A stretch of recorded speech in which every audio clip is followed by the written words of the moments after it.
ومن سيئات أعمالنا من يهده الله فلا مضل له ومن يضلل فلا هادي له اللهم صل وسلم على نبينا محمد وعلى آله وأصحابه ومن تبعهم بإحسان إلى يوم الدين. قال الله تعالى في كتابه الكريم أعوذ بالله السميع العليم من الشيطان الرجيم يا أيها الذين آمنوا اتقوا الله حق تقاته ولا تموتن إلا وأنتم مسلمون. Ma'asyiral muslimin, Bapak Ibu jamaah salat maghrib yang dirahmati Allah, semoga ibadah kita diterima oleh Allah Subhanahu wa taala dan semoga kita diberi istiqomah dan husnul khatimah. Kita lanjutkan kajian kitab Al-Adabul Mufrad, kumpulan hadis-hadis Nabi tentang adab yang dikoleksi oleh Imam Al-Bukhari rahimahullah. Malam ini kita akan membaca Babu Al-Bina. Babul Bina, bab tentang bangunan. Al-Bina tentang bangunan. An Muhammad bin Hilal annahu ra'a hujura azwajin Nabi sallallahu alaihi wasallam min jaridin masturatan bimasukhis sya'ri fasa'alathu an baiti Aisyah faqal kana babuhu min wijhatis Syam faqultu misra'an kana aw misra'aini qal kana baban wahidan qultu min ayyi syai'in kana min ar'ar aw saj. Dari Muhammad bin Hilal, beliau melihat kamar-kamar atau rumah-rumah para istri Nabi yang terbuat dari pelepah kurma yang tertutup oleh kulit yang disamak. Maka aku bertanya tentang rumah Aisyah radhiyallahu anha. Beliau mengatakan rumahnya menghadap ke Syam. Aku bertanya lagi, terdiri dari satu pintu atau dua pintu? Dijawab, kana baban wahidan, satu pintu. Terbuat dari apa? Min ayyi syai'in kana? Qala min ar'ar aw saj. Terbuat dari kayu ar'ar atau saj. Ada yang mengartikan dari kayu jati, tapi ar'ar aw saj, bahasa hadisnya demikian. Ma'asyiral muslimin yang dirahmati Allah Subhanahu wa taala. Hadis ini atau riwayat ini disebutkan di dalam Babul Bina, bab tentang bangunan rumah. Yang dijelaskan adalah rumah para istri Nabi termasuk rumah Aisyah radhiyallahu anha. Pertanyaannya terkait dengan jumlah pintunya. Terdiri dari berapa pintu? Pintunya satu saja. Pintunya satu saja. Ma'asyiral muslimin yang dirahmati Allah, apa pelajaran yang bisa kita ambil dari sini? Pelajarannya adalah terkait dengan rumah itu, hadirin yang dirahmati Allah. Rumah itu penting, tetapi yang penting dan bukan segala-galanya itu bangunannya. Pelajaran yang pertama, rumah itu penting. Rumah itu penting diantaranya, kalau dulu Nabi Adam alaihissalatu wassalam saat berada di surga, oleh Allah dikatakan dalam surat Toha itu ada ayat yang menyebutkan annaka la taghma'u fiha wa la tatha, jangan sampai kehausan dan juga jangan sampai kepanasan. Yang dimaksud dengan kepanasan berarti berkaitan dengan tempat berteduh, terkait dengan tempat tinggal. Jadi sejak Nabi Adam itu disebutkan di antara kebutuhan pokok manusia itu diantaranya adalah papan atau tempat tinggal. Jadi tempat tinggal itu bagian dari kebutuhan pokok. Rumah itu disebut dengan baitun. Baitun itu tempat mabit, tempat menginap. Rumah juga disebut dengan maskan. Maskan itu tempat berdiam, sehingga penghuninya merasa tenang. Maskan dengan kata sakinah itu satu akar kata, Pak. Jadi kalau sudah punya rumah relatif lebih tenang. Tapi kalau sudah punya rumah ternyata kok nggak kerasan, nah ini masalah ini. Kok nggak kerasan masalah. Jadi maskan. Ada baitun, ada maskanun. Kemudian ada juga dar, tapi dar itu biasanya berupa ruangan-ruangan tanpa sekat. Ya, seperti hall itu atau ruang serbaguna, itu bahasa Arabnya daru al-munasabat, tempat serbaguna, bisa dimanfaatkan untuk beragam aktivitas. Dar, tanpa sekat-sekat. Nah, rumah ini penting di samping sebagai kebutuhan pokok. Ternyata Rasulullah sallallahu alaihi wasallam juga menjelaskan bahwa rumah bagian dari kunci kebahagiaan. Di dalam hadis yang sahih Rasulullah bersabda, arba'un minas sa'adah, 4 kunci bahagia. Yang pertama, almar'atus sholihah, istri yang sholihah. Yang kedua, al-baitul wasi', rumah atau ad-darul wasi', rumah yang lapang. Yang ketiga, al-jarus sholih, tetangga yang baik. Dan yang keempat, al-markabul hani, kendaraan yang nyaman. Jadi rumah bagian dari kunci kebahagiaan. Arba'un minas sa'adah. Ada satu praktek di dalam sunnah yang banyak dilupakan, bahkan ada yang mengkategorikan sebagai as-sunnatul mahjurah, sunnah yang ditinggalkan, sunnah yang diabaikan. Apa itu? Doa Rasulullah sallallahu alaihi wasallam setelah berwudu. Nabi kalau selesai berwudu, di antara doanya adalah Rabbighfirli dzambi wa wassi'li fi dari wa barikli fi rizqi. Allahumma gfirli dzambi, ya Allah ampuni dosaku, wa wasi'li fi dari, lapangkan rumahku, wa barikli fi rizki, berkailah rizkiku. Jadi 3 Bang yang diminta. Minta ampunan, minta rumah yang lapang, dan juga minta apa? Harta yang barokah, rizki yang diberkahi oleh Allah subhanahu wa ta'ala. Karena rizki itu juga ada yang tidak diberkahi, rizki yang kehilangan rahmat. Ya, kalau di dalam tafsir Fidilal itu disebutkan ada orang diberi rizki minus rahmat, ada yang diberi rizki plus rahmat. Diberi rizki plus kasih sayang saat harta yang dimiliki menunjang hidupnya menjadi lebih baik, menjadi lebih taat kepada Allah Subhanahu wa taala, sehingga apa yang dimiliki menjadikan dirinya bahagia dunia dan akhiratnya. Tetapi ada juga orang yang memiliki sesuatu justru mendatangkan masalah.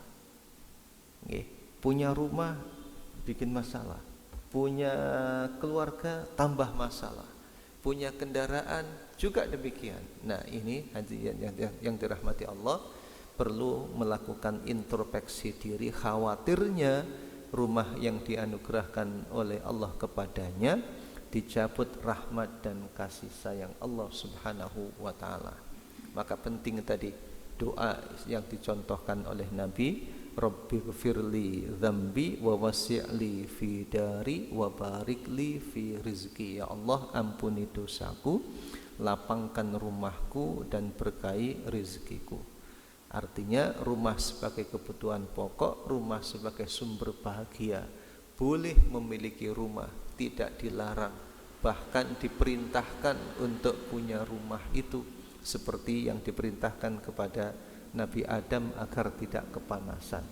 Sebagai wujud juga tanggung jawab seorang suami kepada keluarganya, kepada istri dan anak-anaknya, untuk menempatkan pada tempat yang tepat, pada tempat yang layak. Nah, kalau di dalam konsep al-haya at-thayyibah ada yang diistilahkan dengan thayyibatul maskan, rumah yang nyaman, rumah yang baik. Tetapi meskipun demikian, hadirin yang dirahmati Allah, Meskipun rumah sebagai kebutuhan pokok, rumah sebagai sumber kebahagiaan, okay, tetapi kita diingatkan melalui hadis ini, perhatian terhadap rumah tidak hanya sebatas fisiknya saja, tidak semata-mata pada tampilan lahiriahnya. Dulu yang juga disebutkan di dalam kitab Al-Adab Mufrad juga yang sudah pernah kita baca, ya, ada riwayat yang menyebutkan ada seorang sahabat yang merenovasi rumahnya, ya, kemudian ditegur oleh Nabi Shallallahu Alaihi Wasallam, apa yang kamu lakukan memperbaiki rumah?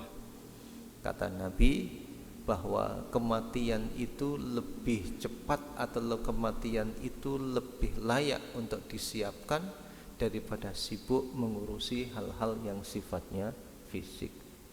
Bukan berarti kemudian rumahnya dibiarkan terbengkalai sehingga wujud dan tampilannya seperti rumah hantu, tidak seperti itu, ya. Tetapi hadirin, ada yang lebih penting, lebih substansial, ya, daripada perhatian kepada bangunan-bangunan itu. Apa itu? Tadi, ya, luasnya rumah, besarnya rumah itu penting, tetapi yang lebih penting adalah isinya. Yang lebih penting adalah isinya. Yang lebih penting terkait dengan pemanfaatannya. Di dalam Islam, segala sesuatu itu tidak hanya dilihat dari bentuk lahiriahnya, tetapi yang dilihat adalah pemanfaatannya. Tidak dilarang punya rumah, tapi manfaatnya untuk apa? Tidak dilarang punya kendaraan, tapi manfaatnya untuk apa? Tidak dilarang memiliki harta dan kekayaan yang banyak, tetapi manfaatnya untuk apa? Digunakan atau tidak? Sebab segalanya menjadi objek pertanggungjawaban di hadapan Allah Subhanahu wa taala. Karena itu, hadirin yang dirahmati Allah, melalui hadis ini atau melalui riwayat ini kita diingatkan tentang isi rumah yang seharusnya ada di dalamnya. Apa itu isi rumah? Rumah dijadikan sebagai baitul iman, rumah keimanan. Rumah keimanan. Yang dimaksud dengan rumah keimanan itu seperti apa? Rumah yang di dalamnya digunakan untuk membangun keimanan orang-orang yang ada di dalamnya, dari orang tuanya sampai anak cucunya. Kalau di dalam surat At-Tur ayat 21 Allah berfirman, walladzina amanu wattaba'athum dzurriyyatuhum biimanin alhaqna bihim dzurriyyatahum wama alatnahum min amalihim min syai' kullu mri'in bima kasaba rahin. Orang-orang yang beriman dan diikuti oleh anak dan keturunannya yang beriman, maka bila orang tuanya dimasukkan ke dalam surga, anak dan keturunannya juga, tapi dengan catatan anaknya juga beriman kepada Allah Subhanahu wa taala. Jadi tempat untuk membangun keimanan kepada Allah, mewariskan keimanan, mewariskan keimanan untuk anak-anak dan juga keturunannya. Nah, ini peran rumah itu, untuk membangun keimanan. Membangun keimanan ini penting, bahkan menjadi dasar bagi kehidupan seorang muslim. Amman assasa bunyanahu ala taqwa minallahi wa ridwan. Orang yang membangun rumahnya atas dasar dan pondasi iman, itu sangat kokoh keluarga itu, berbeda dengan yang tidak ada landasan iman dan takwa. Yang terjadi apa? Ibaratnya rumah itu rapuh berada di tepi jurang yang kemudian longsor dan ambruk rumahnya. Nah, jadi hadirin yang dirahmati Allah Subhanahu wa taala, penting menanamkan keimanan yang menjadi kunci kriteria orang yang soleh. Jadi kalau keluarga itu soleh, hadirin rahimakumullah, Allah itu akan menjaganya. Sering saya sampaikan surat Al-Kahfi ayat 82, kisah tentang rumah yang mau roboh, yang di dalamnya disiapkan harta untuk masa depan anak-anaknya. Dijaga oleh Allah sebab kata kuncinya adalah orang tuanya soleh, orang tuanya beriman kepada Allah, dan anak-anaknya juga demikian. Jadi jangan lupa ya, silahkan rumahnya besar, silahkan rumahnya luas, karena itu kunci bahagia. Tetapi luasnya fisik tidak segala-galanya, perlu diisi dengan isi yang baik, diantaranya diisi dengan keimanan. Baitul iman, rumah keimanan. Kemudian yang kedua, apa isinya? Rumah dijadikan sebagai ibadah, tempat beribadah kepada Allah Subhanahu wa taala. Bukan sebagai tempat ampiran, mampir, tidur, kemudian bangun, kerja lagi, keluar rumah, balik lagi, tidur, dan sebagainya itu. Tetapi tempat untuk beribadah kepada Allah. Memang ada perbedaan ukuran manusiawi dengan ukuran robbani terkait dengan rumah itu. Kalau ukuran manusiawi, rumah dikatakan bagus ketika dilihat dari luar megah, kemudian lampu-lampunya juga terang benderang. Ya, itu kalau ukuran manusiawi. Tapi kalau ukuran robbani tidak seperti itu. Rusak atau tidak, baik atau tidak ditentukan oleh berdirinya bangunannya, tetapi ditentukan oleh isinya, digunakan untuk beribadah kepada Allah atau tidak. Digunakan untuk ibadah atau tidak. Nah, yang paling utama digunakan untuk sholat atau tidak. Makanya ada pesan dari hadis Nabi Sallallahu Alaihi Wasallam, jangan kamu jadikan rumahmu sebagai kuburan.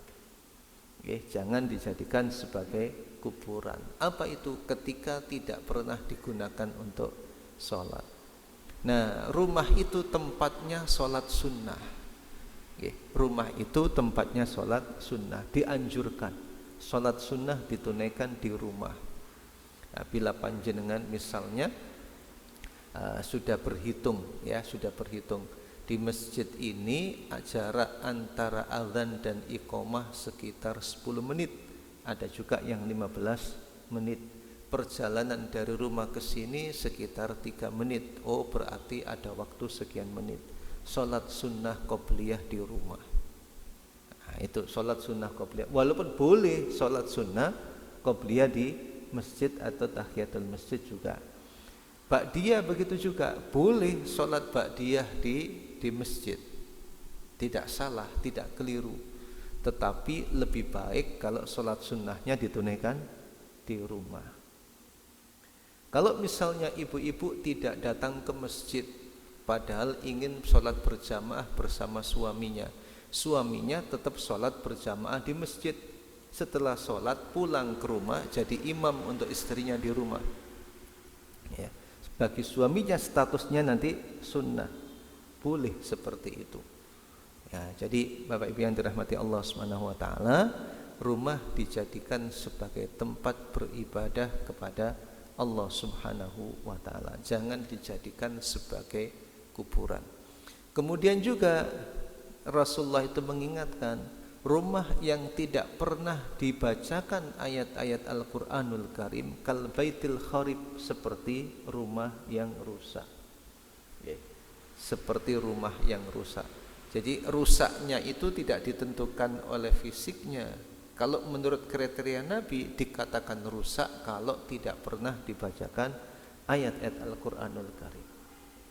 Tetapi hadirin rahimakumullah, dijadikan tempat membaca Al-Qur'an itu jangan nunggu kalau ada anggota yang wafat.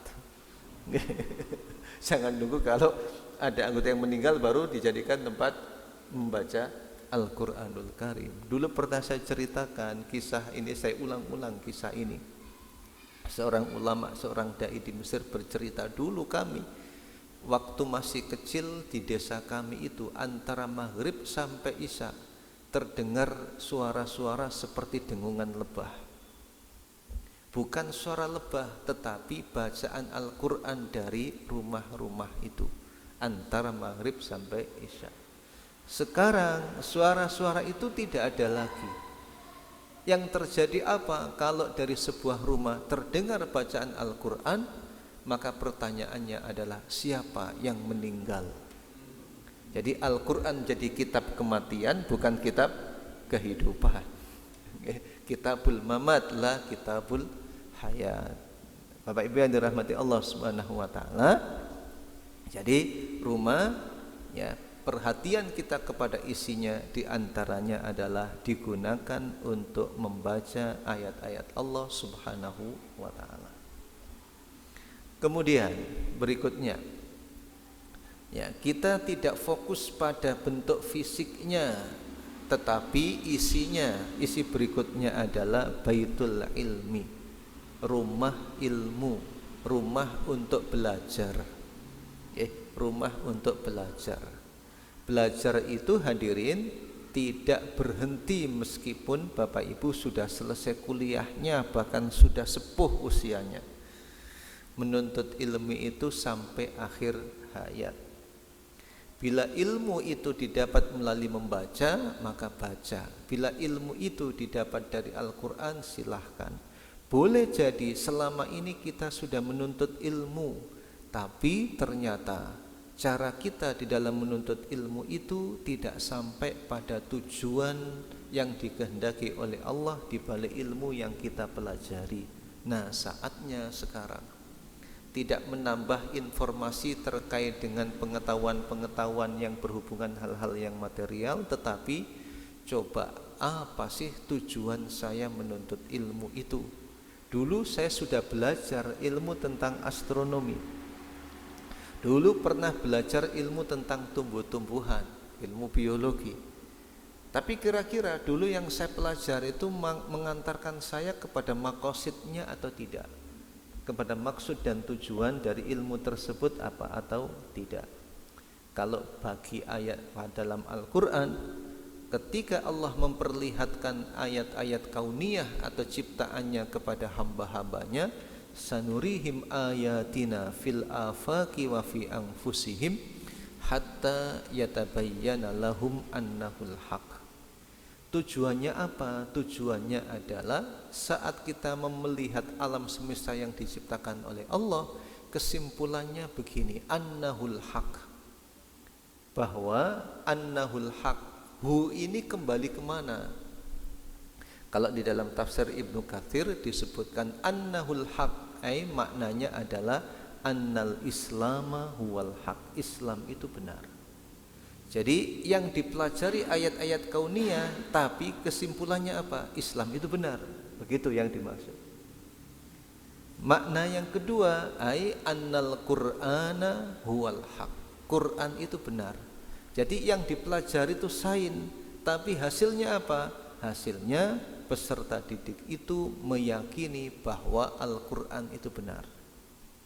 Makna yang pertama adalah Al-Islam, makna yang kedua adalah Al-Quran. Yang ketiga maknanya apa? Maknanya bahwa Rasulullah itu benar. Ya, Rasulullah itu benar. Bahwa annahul haq, Allah memperlihatkan alam semesta. Itu tujuannya apa? Untuk kemudian hasilnya apa? Oh, Rasul itu benar. Sebab Rasulullah itu wa yu'allimukum ma lam takunu ta'lamun, mengajarimu apa yang tidak kalian ketahui. Wahyu Al-Quran yang disampaikan oleh Nabi kepada umatnya itu penuh dengan informasi-informasi ciptaan Allah Subhanahu wa taala. Jadi apa yang diciptakan oleh Allah diceritakan di dalam Al-Quran. Hakikat keilmuannya ada di situ. Annahul haq, oh Rasulullah itu benar. Makna yang keempat apa? Makna yang keempat bahwa apa yang disampaikan oleh Allah itu benar. Jadi bahwa Islam itu benar, Al-Quran itu benar, Nabi Muhammad itu benar. Kemudian berikutnya adalah apa yang disampaikan oleh Allah itu benar. Nah, kalau kemudian ujung dari menuntut ilmu itu hasilnya seperti ini, berarti hadirin yang dirahmati Allah Subhanahu wa taala, yang mengajarkan ilmu akidah, yang mengajarkan ilmu ibadah, yang mengajarkan tentang Al-Quran, tentang keimanan pada Rasul, itu guru agama atau guru fisika? Guru apa? Semuanya. Nggih, betul. Yang mengajarkan siapa? Semuanya. Tapi selama ini yang mengajarkan sinten, Pak? Guru agama. Guru agama. Nggih, masing-masing jurusan. Nah, ma'asyiral muslimin yang dirahmati Allah Subhanahu wa taala, kalau yang diinginkan oleh Islam, jurusan apapun mengajarkan apa? 4 hal ini. Bahwa Islam itu benar, Al-Qur'an itu benar, Rasulullah itu benar, yang dikatakan oleh Allah itu benar. Nah, rumah ilmu. Boleh jadi dulu belum sempat seperti itu. Makanya kalau kita membaca di antara tata cara sholat tahajud itu, ketika bangun disarankan apa oleh Rasulullah? Disarankan keluar rumah, untuk kemudian melihat apa, Pak? Melihat langit, untuk membaca apa? Inna fi khalqis samawati wal ardi wa ikhtilafil laili wan nahar la ayatil liulil albab. Sesungguhnya dalam penciptaan langit dan bumi, siang dan malam, pergantian siang dan malam, terdapat tanda-tanda kebesaran Allah bagi orang yang berfikir. Nah, jadi rumah diisi dengan ilmu. Diisi dengan ilmu ini bukan hanya sekedar ngajari PR anak-anaknya, Pak, ya. Bukan sekedar menemani anak-anaknya belajar daring, bukan sekedar itu. Tetapi mengajarkan bahwa di balik ilmu-ilmu tersebut ada nilai-nilai akidah yang harus dimiliki. Kemudian juga mengajarkan apa? Mengajarkan akhlak, ilmu. Ya, mengajarkan akhlak, bahwa yang dilihat dari rumah itu bukan besarnya, tetapi pelajaran akhlak yang ditanamkan di rumah itu. Zaman sekarang, hadirin yang dirahmati Allah, ketika model pembelajaran daring seperti ini, tumpuan pembelajaran akhlak itu ada di rumah, bukan di sekolah. Sebab apa? Susah sekali mengajarkan akhlak melalui daring itu, Pak. Tidak mudah. Saya itu menemani anak-anak usia SD dari kelas 1. Ya, kelas 1. Kelas 1 ini selama 2 tahun pembelajarannya secara luring, offline. Okay. Tiap pagi itu ada baris berbaris, kemudian ada pertanyaan menghafal hadis. Anak-anak tidak pernah secara khusus menghafal hadis, tetapi satu hadis diulang dalam 1 minggu mereka bisa hafal. Kemudian ketika ditanya man khalaqas samaa, siapa menciptakan siapa yang menciptakan langit, mereka Allahul ladzi khalaqas samaa. Mereka diajak bercerita tentang apa yang sudah dilakukan dalam sepekan. Ya. Kemudian masuk tahun ketiga, prakteknya secara daring. Beda dengan kelas yang 1, dan juga kelas 2. Ada kelas 1 itu malah kelas 2 malah sekitar 1,5 tahun lebih. Ya. Pembelajaran itu dilakukan secara daring. Sekarang ketika kita masuk, beda hasilnya, Pak. Sangat berbeda. Nah, berarti apa? Tanggung jawab orang tua untuk menanamkan akhlak itu lebih kuat saat sekarang ini. Jadi tumpuannya itu. Makanya kalau di dalam kitab Fiqhul Adab, Fikih Adab itu disebutkan kalimat yang menjelaskan tentang urgensi adab begini. Al-adabu minal abai wassalahu minallahi. Adab berasal dari orang tua, sedangkan kesolehan berasal dari Allah Subhanahu wa ta'ala. Artinya orang tua mengajari adab, tapi pada saat yang sama apa? Berdoa kepada Allah Subhanahu wa ta'ala agar anaknya diberi adab dan akhlak yang baik. Seperti doa Nabi Ibrahim. Seperti doa Nabi Ibrahim alaihissalatu wassalam, faj'al af'idatam minan nasi tahwi ilaihim. Jadikanlah sebagian hati manusia senang kepada mereka.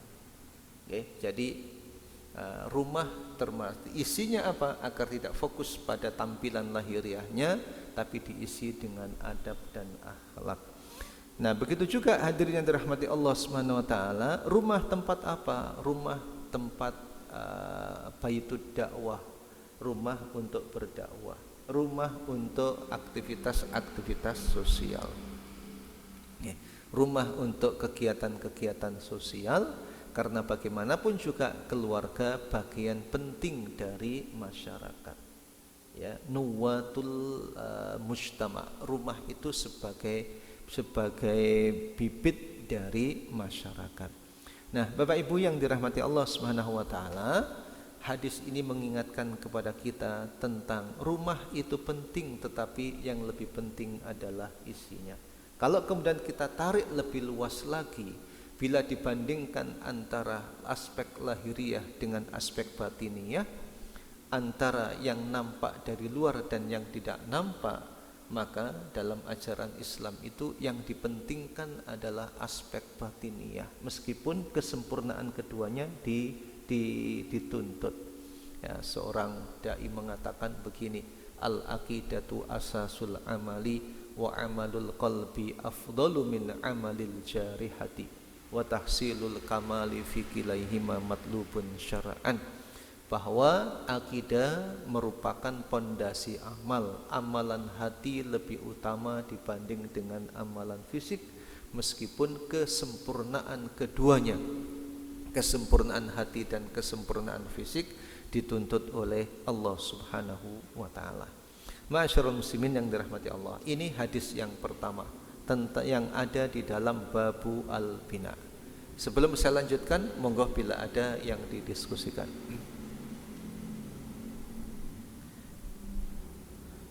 Monggo.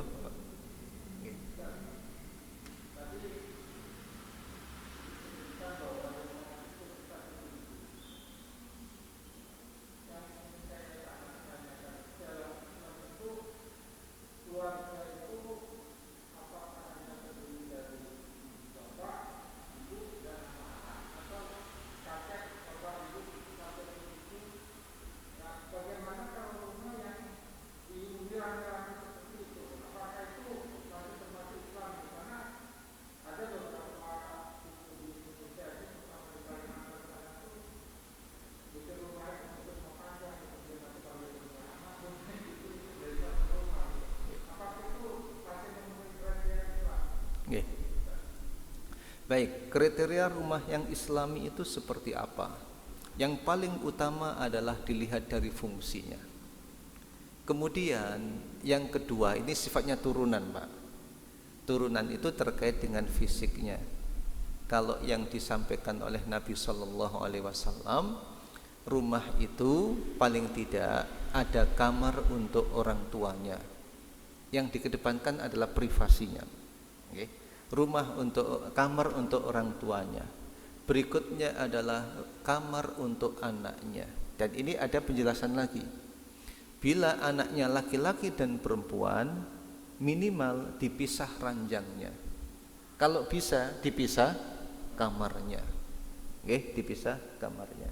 Kemudian ada kamar untuk tamu serta kamar untuk pembantu kalau memang ada pembantu. Nah, kalau terkait dengan fungsi seperti itu, berarti yang diinginkan di dalam Islam itu rumah itu kecil atau besar, Pak? Besar. Kenapa kok yang diinginkan besar? Karena yang diinginkan itu anaknya banyak atau sedikit? yang masih produktif monggo, Pak, ya. Ya. Kalau misalnya anaknya 10, kamarnya berapa, Pak? Kamar bapak ibunya, kamar 10 anaknya, kamar untuk tamu, dan kamar untuk pembantu berapa? 13. Kamarnya 13. Sekarang, Pak, yang kamar 13 itu kos-kosan, Pak. Nggih. Nah, boleh saja, nggih, boleh saja keluarga besar. Rumahnya memanjang, tetapi tadi terkait dengan fungsi dan juga terkait dengan tempat-tempat tadi itu, privasi itu terjaga. Nggih, privasi terjaga, adab-adab juga terjaga. Anak-anak kecil begitu juga. Kan dalam Al-Qur'an malah diajarin ya, kapan waktu boleh masuk ke ruang bapak ibunya dan kapan waktu yang harus kemudian minta izin kepada orang tuanya. Ya. Kalau terkait dengan kumpul dan sebagainya itu relatif biasa saja. Tapi yang paling penting itu adalah fungsi rumah itu terjadi, termasuk juga fungsi pendidikan. Nah, fungsi pendidikan ini juga penting Bapak Ibu yang dirahmati Allah Subhanahu wa taala. Oke. Yang bertanggung jawab siapa? Yang bertanggung jawab pendidikan dalam keluarga itu bukan hanya ayah ibunya, tapi juga kakek dan neneknya. Meskipun kalau di dalam tradisi masyarakat kan kadang begini, kalau anak sudah keluar berkeluarga dianggap sudah mentas, sudah selesai orang tuanya. Padahal ya kalau di dalam Islam selesai atau belum Bapak Ibu? Belum selesai. Rasulullah Sallallahu Alaihi Wasallam itu pernah ketika Ali dan Fatimah menikah, yang berarti masih satu rumah, masih satu rumah. Ketika tiba waktu sholat, Rasulullah mengetuk pintu Ali. Ali, kamu sudah sholat atau belum? Jadi meskipun sudah berumah tangga, bagaimana Pak? Diingatkan sholatnya, diingatkan sholatnya. Termasuk juga cucu-cucunya, diingatkan sholatnya. Penting hadirin yang dirahmati Allah Subhanahu wa taala. Apalagi kalau misalnya jauh, anak jauh, itu perlu diingatkan. Kamu silahkan sukses, silahkan berprestasi, silahkan berkarir, tapi jangan sampai tinggalkan sholat. Jangan sampai tinggalkan sholat. Kadang ada Pak ungkapan-ungkapan yang salah kaprah. Misalnya begini, dia itu tidak sholat tapi baik, kan begitu. Dia itu tidak sholat tapi orangnya baik, sosialnya baik. Coba Pak, puncak kebaikan itu kan sholat sebetulnya, puncak kebaikan itu sholat. Tapi kemudian ada istilah dia itu tidak sholat tapi hubungan sosialnya baik. Padahal puncak kebaikan itu ya sholat itu. Begitu Pak, Jadi terkait dengan tak masalah keluarga besar kumpul, tetapi terkait dengan tanggung jawab. Walaupun hadirin seringkali yang terjadi ketika kumpul keluarga besar, seringkali konfliknya juga tinggi. Tetapi itu semua perlu dibangun apa? Adab-adabnya, etikanya, semangat saling membantu dan sebagainya harus dihidupkan di dalam keluarga itu. Wallahu a'lam bishawab.